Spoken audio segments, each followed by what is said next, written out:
जय माता दी, जय मां कामाख्या। देव राधा ट्रस्ट, सत्यवाणी चैनल। आजकल हम देखते हैं मनुष्य की अकाल मृत्यु ज्यादा होती है। कोई सांप काटने से मर जाता है, कोई बैठे बैठे हार्ट अटैक आने से मर गया, कोई नाचते नाचते मर गया, कोई बच्चा खेलते खेलते दौड़ लगाते लगाते गिर गया और मर गया। ये साइलेंट अटैक जिसको बोला जाता है। किसी ने जहर पी लिया, किसी की हत्या हो गई, किसी का मोटरसाइकिल एक्सीडेंट में मृत्यु हो गई, किसी का प्लेन क्रैश में मृत्यु हो गई और कोई बस से कुचला करके मर गया। कभी बस ही खाई में गिर गई। तो ये सब जो मृत्यु होती है, किसी ने आग लगा करके मर गया, कोई या लग गई आग, जल गया उसी में, तो ये अकाल मौत कहलाती है। और ऐसा माना जाता है, ऐसा कहते हैं बहुत से लोग कि जो अकाल मृत्यु मरता है, ऐसे मनुष्य को कई वर्षों तक नए जीवन में आने के लिए तड़पना पड़ता है, क्योंकि उसकी आत्मा तड़प तड़प करके मरती है। तो ऐसे व्यक्ति जिसकी अकाल मृत्यु होती है, शराब पीकर मृत्यु होती, जहर खाकर के मृत्यु होती है, ऐसे मृत्यु की आत्मा की शांति के लिए क्या करना चाहिए, ऐसे प्रश्न हमारे पास आते रहते हैं। तो आत्महत्या करने वाले मनुष्य की आत्मा या अकाल मृत्यु को प्राप्त होने वाली शरीर की आत्मा, इनके लिए मनुष्य को, उनके परिवार वालों को, उनकी मुक्ति के लिए, मोक्ष के लिए, शांति के लिए, अन्यथा तड़पती है। ये कई बार नाग बलि कराना पड़ती है, नारायण बलि की पूजा कराना पड़ती है, त्रिपिंडी श्राद्ध कराना पड़ता है। एक बार की पूजा से कुछ नहीं होता है। ये मैं आपको पहले भी कई बार बोल चुका हूं कि किसी व्यक्ति ने आत्महत्या कर ली, कोई पेट्रोल, डीजल, घासलेट, मिट्टी का तेल लगा करके, आग लगा करके मर गया, जल गया, कोई जहर खा करके मर गया, या फिर जैसा मैंने कहा उस तरीके से पानी में डूब करके मर गया, मतलब अकाल मौत हो गई, जवानी में मौत हो गई, बचपन में मौत हो गई।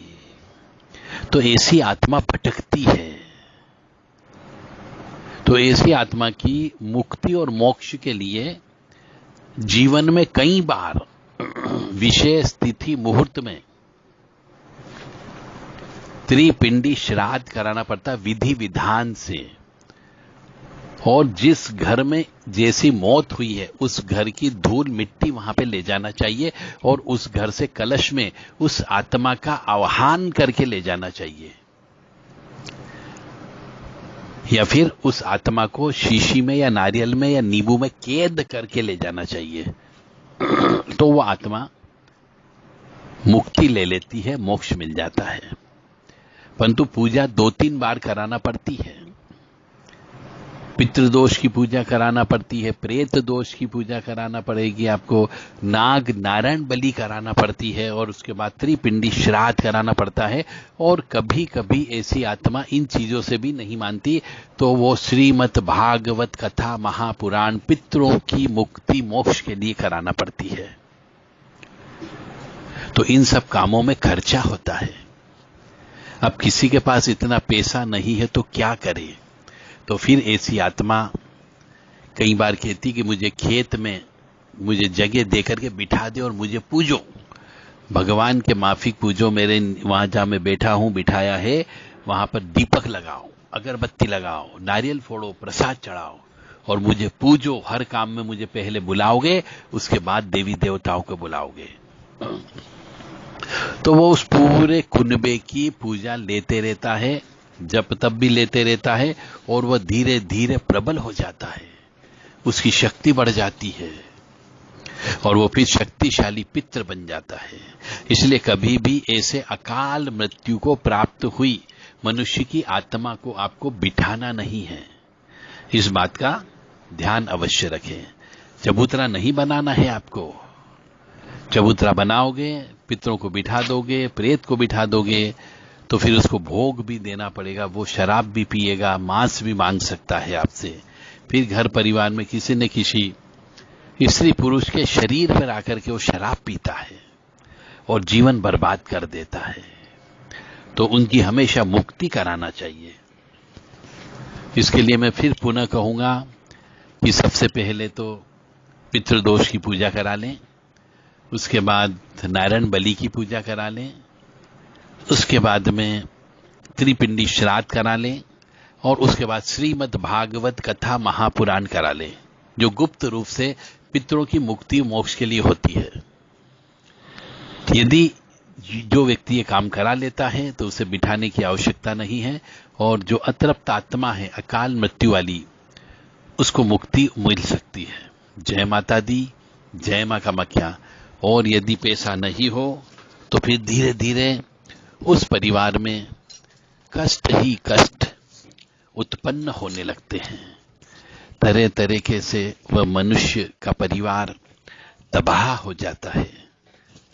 इसलिए अकाल मृत्यु को प्राप्त हुए कोई भी स्त्री हो पुरुष हो, उसका विधि विधान से दोबारा से दाह संस्कार किया जाता है। दोबारा से 13वीं से संबंधित सामान का, वस्त्र का, आभूषण का दान किया जाता है, और उसकी शांति के लिए ओम नमो भगवते वासुदेवाय मंत्र का जाप किया जाता है। जय माता दी।